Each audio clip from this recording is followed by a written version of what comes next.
আমাদের আজকে বেতন দিক, কালকে ফ্যাক্টরি খুলে দিক।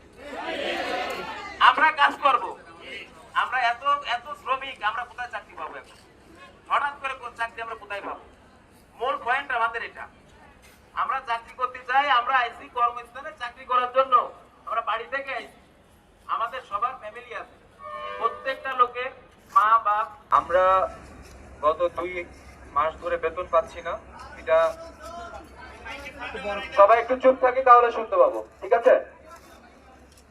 তো এখন আমাদের যেই কষ্ট এবং আমরা যেই দুর্ভোগের ভিতরে আছি, সেইটার সলিউশন আমার হাতে আছে, বুঝতে পেরেছেন?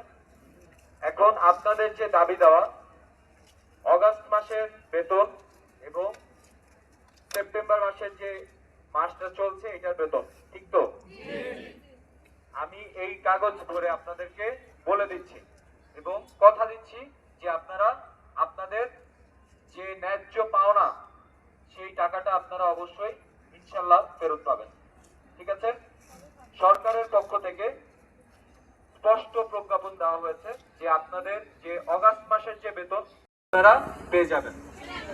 আমার কথা শুনেন, আমি আইনের ব্যাখ্যাটা আপনাদেরকে দিচ্ছি, শুনেন।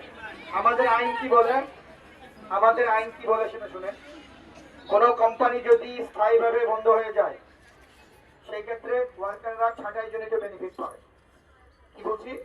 কোন কোম্পানি যদি বিভিন্ন পরিচালনার সমস্যা, অন্য কোনো সমস্যা, দুর্ভিক্ষ,